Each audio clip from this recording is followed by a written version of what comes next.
talk about proteins. This one I'm just going to talk about the different kinds of meats and marbling. This is a perfect example of a strip steak. You can see the marbling of the fat. This is going to make it very tender. We evaluate meats by their chewability. So when you're chewing a flank steak, you actually count the chews, and it won't take very long before it's ready to be swallowed. For the flank steak, or the round steak, you see is very, very lean, very little fat marbling in there. It cooked up very tough. You had to chew it forever before you could swallow it. And then this is a skirt steak, what we usually use for fajitas. It was once considered a very inexpensive cut of meat until fajitas became popular. But you can see it's fairly lean, has a little bit on the outside. So when you're cooking it, you see how thin it is. You got to be careful. It can be pretty chewy. They usually want to marinate it a little bit to get it more tender, but this is not a tender cut of meat compared to the strip steak, which is one of the most tender strip steaks. A New York strip is considered a very good steak. Then we also we're looking at the different ground meats, and this is turkey. Chicken would look similar. You can see, if you look at this up close, you could tell me which one of these two patties had more fat in it. And the way you could tell me that is because this one's lighter in color because there's more of the fat, and the fat is a white, creamy color. And because there's more fat, it looks lighter, more pinky than this one, it's more red. So this is like a 90-10, and this is like a 70-30. When you cook this down, there's going to be a lot of fat, a lot of water coming out of it, where this one's going to be your leaner one. This one's going to have more flavor, just like the strip steak. Fat is where the flavor is, and it's going to have more flavor than the leaner one. The turkeys and the chicken almost have no flavor at all. For me, I have a consistency problem with those. They just have no flavor, and they're just kind of grainy.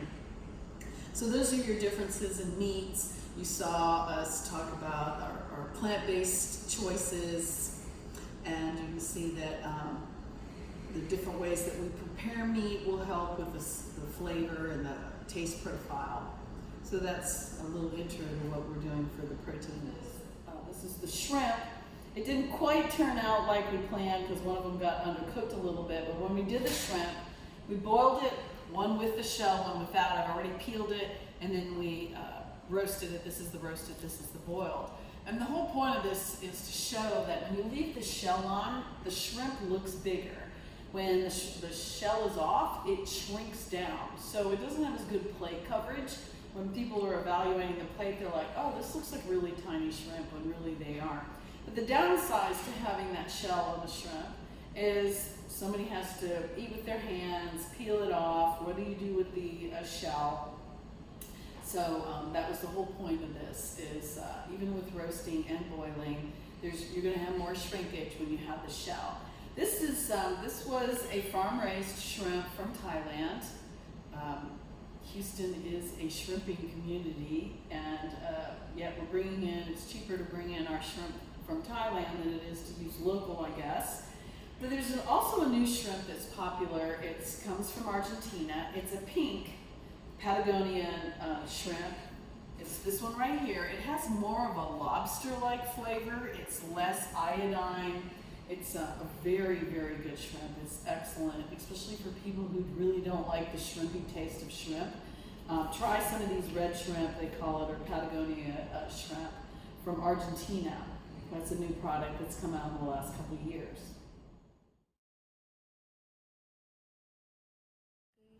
These are the vegan proteins. These are the Impossible burgers. You can see it in this side raw, and this side is cooked. It's really similar to real meat. Tastes really good. Texture is excellent. Over here, we can see the Impossible burger, I was just going to say, is a soybean burger. It's made with soy. It's colored with beet juice, which makes it look somewhat bloody. The little white things that look like fat are actually chunks of soybean. It is gluten-free.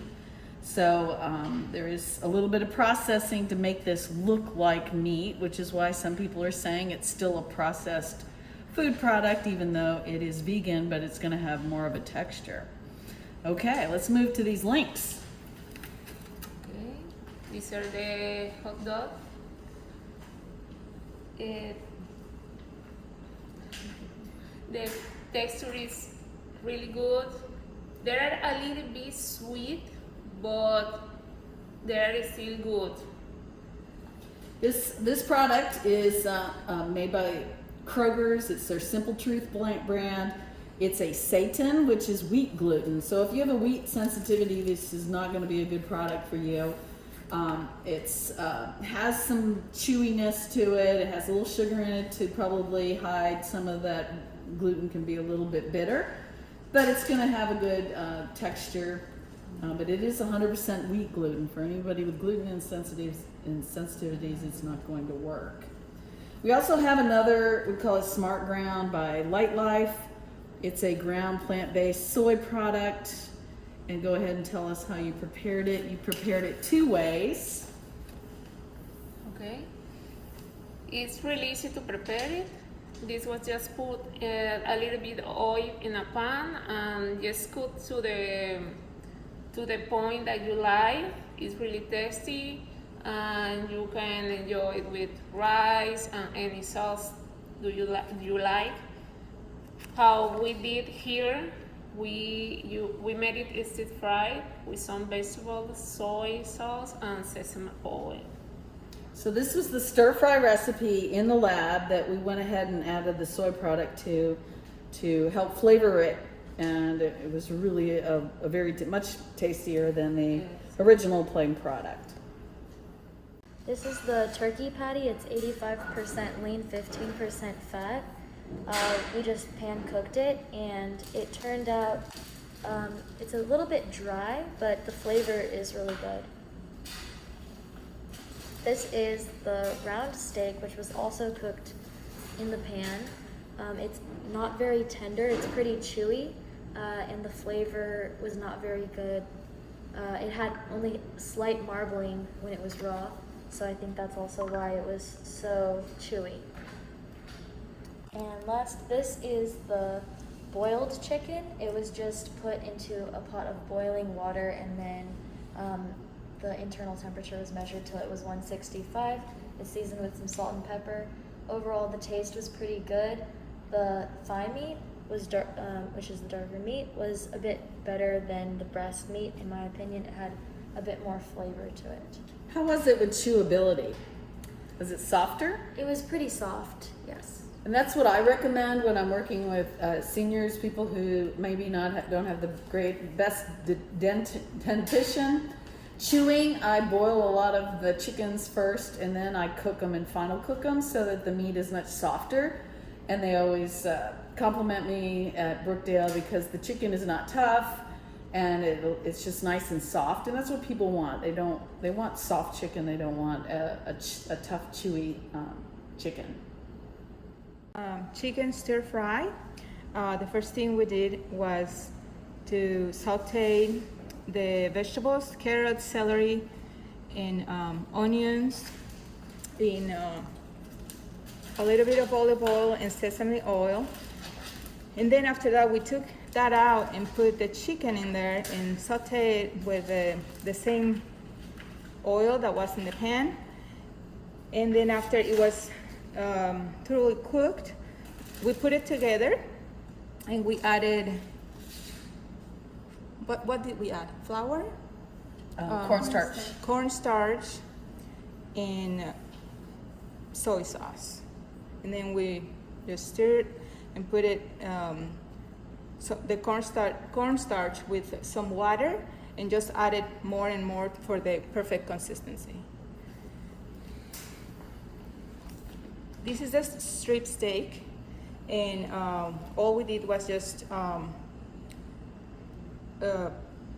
put it in the pan with olive oil and medium heat, and just took maybe about 10 minutes to cook.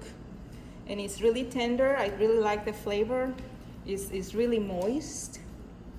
It was a good steak. And then this one is the ground beef. It's 70 lean and 30% fat. It was good.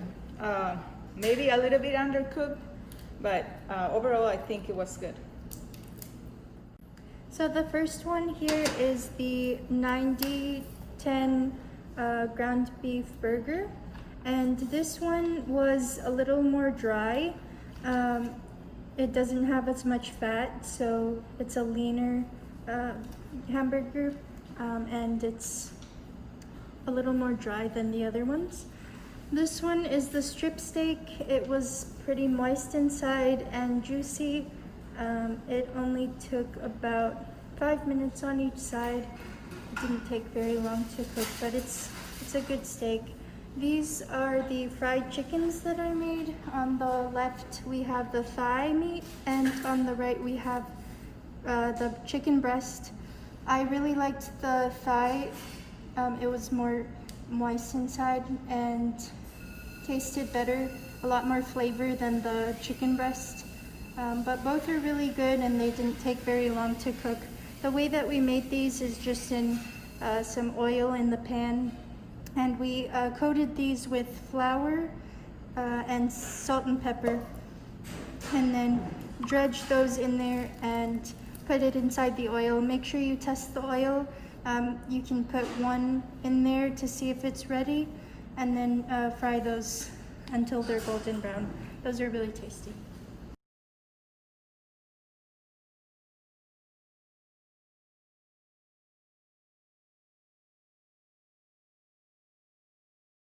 This is the poached salmon. The texture was really good, flavor was good, and color was a bit light for me, but overall really good. So how do you poach salmon? To poach salmon, you wrap the salmon in a cheesecloth, and then you put the salmon into boiling water, and then you put the water to be simmering, and you simmer it in there for about 10 in salted boiling water, and you simmer it for about 10 minutes or until the fish flakes. So this is the pan fried fish, and we put some olive oil and put it in medium heat, and then just until it's brown, not too long, and then after that you just season it, and that's it. So you seasoned it with salt and pepper, and this is the flounder and this is the tilapia. Which one did you find was more flavorful? I personally liked the flounder way better than the tilapia. It had a lot of the fishy flavor, like I don't know, it was really, really tasty. The tilapia was okay. So here we have some cod. This cod was oven baked in the oven for about 15 minutes. And the texture before was also white, and then after it's white, to me it tasted a little more bland, but it does have a nice fat to it, so it's kind of buttery on its own. And yeah, it's good. The oven baked turned out really good.